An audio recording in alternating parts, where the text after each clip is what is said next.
Hi guys, this is Nishant from Virtual Companion. Welcome back to my channel. ഇന്ന് നമ്മൾ കൂലി cinema കണ്ടിട്ട് ഇറങ്ങിയിരിക്കുകയാണ്. സോ അതിനെക്കുറിച്ചുള്ള വിശേഷങ്ങളാണ് ഇന്ന് ഷെയർ ചെയ്യാൻ പോകുന്നത്. നിങ്ങൾ ചാനൽ ആദ്യമായിട്ട് കാണുന്നുണ്ടെങ്കിൽ മറക്കാതെ താഴെ കാണുന്ന സബ്സ്ക്രൈബ് ബട്ടൺ നിങ്ങൾക്ക് സബ്സ്ക്രൈബ് ചെയ്യുക. വീഡിയോ ഇഷ്ടപ്പെട്ട് കഴിഞ്ഞാൽ ലൈക്ക് ചെയ്യുക. എന്തെങ്കിലും കുറവ് തോന്നി കഴിഞ്ഞാൽ കമന്റ് ബോക്സ് രേഖപ്പെടുത്തുക. ഫ്രണ്ട്സ് ആൻഡ് ഫാമിലി എല്ലാവർക്കും വീഡിയോ ഷെയർ ചെയ്ത് കൊടുക്കുക. അതായത് ലോകേഷ് കനകരാജിന്റെ സിനിമ, അതിൽ അനിരുദ്ധ് മ്യൂസിക്, പിന്നെ രജനികാന്ത്, ആമിർ ഖാൻ, ഉപേന്ദ്ര, നാഗാർജുന, ഷൗബിൻ, സത്യരാജ്, ശ്രുതി ഹാസൻ, ഇങ്ങനെ ഒരുപാട് വലിയ വലിയ ആക്ടറുകളും ഒരുപാട് എക്സ്പെക്ടേഷനോട് കൂടി കാണാൻ പോയ ഒരു സിനിമയാണ് കൂലി. സോ അതിനെക്കുറിച്ചുള്ള വിശേഷങ്ങളാണ് ഇന്ന് പറയാൻ പോകുന്നത്. സിനിമയെ കുറിച്ച് ഒറ്റ വാക്കി പറയുകയാണെങ്കിൽ ഒരു നോർമൽ റിവെഞ്ച് സ്റ്റോറിയാണ്. ദേവ എന്ന കഥാപാത്രത്തിൽ വരുന്ന രജനിയുടെ കൂട്ടുകാരനായ രാജശേഖർ എന്ന് പറയുന്ന സത്യരാജ് മരിച്ചു പോവുകയാണ്. അപ്പം പുള്ളിയുടെ മരണത്തിനെ കുറിച്ച് ഇൻവെസ്റ്റിഗേഷൻ ചെയ്യാൻ വേണ്ടിയിട്ട് ഒരു കൂട്ടുകാരൻ എന്ന നിലയ്ക്ക് രജനികാന്ത് എടുക്കുന്ന ഓരോ സ്റ്റെപ്പുകളും അതിന്റെ അന്വേഷണങ്ങളുമായിട്ടാണ് ഫസ്റ്റ് ഹാഫ് കഴിഞ്ഞു പോകുന്നത്. ദെൻ സത്യരാജ് എങ്ങനെയാണ് മരിച്ചത്, രജനികാന്ത് എന്തിനാണ് അതിനെ തപ്പിപ്പോയത്, രജനികാന്തിന്റെ ബാക്ക് സ്റ്റോറി എന്താണ്, ഇതിനെക്കുറിച്ച് ചർച്ച ചെയ്യുന്നതാണ് ഈ സിനിമയുടെ ബാക്കി സ്റ്റോറി എന്ന് പറയുന്നത്. ഈ സിനിമയുടെ പോസിറ്റീവ് വശങ്ങൾ വെച്ച് പറയാൻ തുടങ്ങുകയാണ്. എനിക്ക് ഒന്നാമത്തെ പോസിറ്റീവായിട്ട് അനുഭവപ്പെട്ടത് ഷൗബിനാണ്. ദ ഷോ സ്റ്റീലർ എന്ന് തന്നെ വേണം പറയാൻ. കാരണം നാഗാർജുന ഏറ്റവും വലിയ വില്ലനാണെന്ന് പറഞ്ഞിട്ടുണ്ടെങ്കിലും ഈ സിനിമ കണ്ടിട്ട് ഇറങ്ങിയപ്പോൾ എനിക്ക് തോന്നിയത് ഏറ്റവും വലിയ വില്ലൻ ഷൗബിനാണ്. ഷൗബിനെ നിറഞ്ഞാടാനുള്ള സ്കോപ്പ് ഇവർ തന്നിട്ടുണ്ട്. അത് ശരിക്കും ഷൗബിൻ ഉപയോഗിച്ചിട്ടുണ്ടെന്ന് തന്നെ വേണം പറയാൻ. രണ്ടാമത്തെ പോസിറ്റീവായിട്ട് അനുഭവപ്പെട്ടത് രജനികാന്തിന്റെ സ്ക്രീൻ പ്രസൻസ് ആണ്. ഒരു വിന്റേജ് രജനി സിനിമയൊക്കെ കാണുന്ന ഒരു ഫീല്, ഇതിന്റെ ഒരു ഫ്ലാഷ് ബാക്ക് പോർഷനൊക്കെ ഉണ്ടായിരുന്നു. അതൊക്കെ ഏറ്റവും അടിപൊളിയായിട്ട് തന്നെ അവർ ചെയ്തിട്ടുണ്ട്. അടുത്ത പോസിറ്റീവായിട്ട് എനിക്ക് പറയാനുള്ളത് സിനിമയുടെ മ്യൂസിക് ആണ്. അനിരുദ്ധ് ഈ സിനിമ വേറൊരു തലത്തിൽ കൊണ്ടുപോയിട്ടെന്ന് തന്നെ വേണം പറയാൻ. കാരണം നെഗറ്റീവിലോട്ട് പറയാൻ ഒരുപാടുണ്ട്, എന്നാലും അതിനകത്ത് ഒരു ചെറിയ കാര്യം പറയുകയാണെങ്കിൽ ഒരുപാട് സീൻസ് ലാഗ് ഉണ്ട് ഈ സിനിമയിൽ. എന്നാൽ ചില സീൻസുകളെ നമുക്ക് ആ ഗൂസ് ബംസിലോട്ട് എത്തിക്കുന്നത് അനിരുദ്ധിന്റെ മ്യൂസിക് മാത്രമാണ്. അതിനകത്ത് ഒരു ഡൗട്ടും വേണ്ട.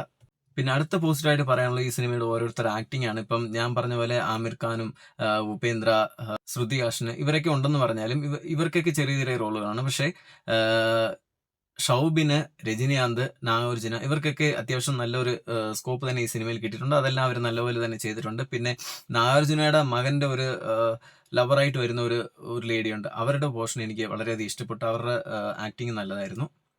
പിന്നെ ഈ സിനിമയുടെ നെഗറ്റീവ് വശങ്ങൾ പറയാൻ പോയി കഴിഞ്ഞാൽ ഇഷ്ടം പോലെ ഉണ്ട്. ഞാൻ ഒരുപാട് എക്സ്പെക്ട് ചെയ്ത് പോയ സിനിമയാണ്. ശരിക്കും പറഞ്ഞാൽ ഒരു ലോകേഷ് കനകരാജിന്റെ ഒരു സിനിമയാണെന്ന് ഒരിക്കലും പറയാൻ പറ്റുന്ന രീതിയിലല്ലായിരുന്നു ഈ സിനിമയുടെ ഒരു സ്ക്രീൻ പ്ലേ പോയത്. ശരിക്കും ഫസ്റ്റ് ഹാഫും ഒരുപാട് സീൻസുകൾ ലാഗ് ഉണ്ടായിരുന്നു. ക്ലൈമാക്സിന് ഒരു 20 മിനിറ്റ് മുമ്പുള്ള സീൻ ഒഴിച്ചു കഴിഞ്ഞാൽ സെക്കൻഡ് ഹാഫ് ഫുള്ളും തന്നെ ലാഗായിരുന്നു. എനിക്ക് ലാഗ് എന്ന് പറയുന്നതിനേക്കാളും എനിക്കെന്തോ ഇരുന്ന് കാണാനുള്ള ഒരു FDFS ആണ് നമ്മൾ ഇരുന്ന് കാണുന്നുള്ള ഒരു ഫീൽ എനിക്ക് കിട്ടിയില്ലായിരുന്നു. ചില സീൻസുകൾ അനിരുദ്ധിന്റെ ബാക്ക്ഗ്രൗണ്ട് വരുമ്പോൾ നമുക്ക് കൊള്ളാം എന്ന് തോന്നിയാൽ പോലും അടുത്ത സെക്കൻഡ് തന്നെ അടുത്ത ആ ഒരു സീൻ പിന്നെയും ഒരു ഹൈ മൂമെന്റ്സ് എന്ന് പറയുമല്ലോ, ഹൈ മൂമെന്റ്സ് ഈ സിനിമയിൽ ഏറ്റവും കുറവാണ്. ശരിക്കും പറഞ്ഞാൽ ഒരു സെക്കൻഡ് ഹാഫിൽ 1-2 സീൻസുകൾ മാത്രമേ ഉള്ളൂ എടുത്തു പറയാൻ തോന്നുന്നത്. ശരിക്കും നമ്മൾ സിനിമ കണ്ടിട്ട് ഇറങ്ങുമ്പോൾ നമുക്ക് ഓർമ്മയിൽ ഒരുപാട് സീൻസുകളും ആ ബാക്ക്ഗ്രൗണ്ട് സ്കോറുകളും നമ്മുടെ മനസ്സിൽ നിൽക്കും. അങ്ങനെ ഒന്നും തന്നെ ഈ സിനിമയിൽ ഇല്ല. ക്ലൈമാക്സിൽ ആമിർ ഖാനും രജനികാന്തുള്ള ഒരു സീനിൽ ഒരു നടന്നു പോകുന്ന ഒരു ഷോട്ടുണ്ട്. ആ ഒരു ഷോട്ട് മാത്രമേ എൻ്റെ മനസ്സിൽ ഇപ്പോഴും ഉണ്ടെന്നല്ലാതെ വേറെ ഒന്നും തന്നെ എടുത്ത് പറയാൻ മാത്രമില്ല.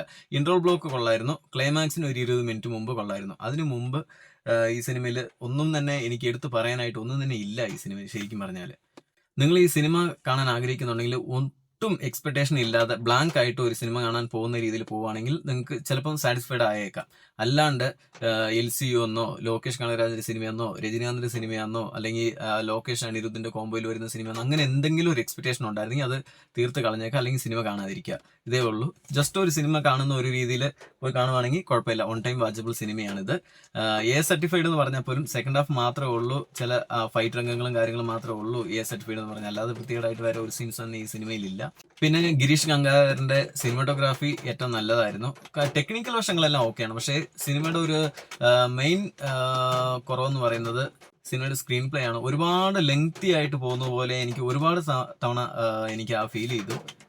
സോ ഈ സിനിമയ്ക്ക് വിർച്വൽ കമന്റ് റേറ്റിംഗ് എന്ന് പറയുന്നത് 2.5 ഔട്ട് ഓഫ് 5 ആണ്. ഉടനെ തന്നെ അടുത്തൊരു വീഡിയോയിൽ കാണാം. Until then bye from Nishant. Thank U.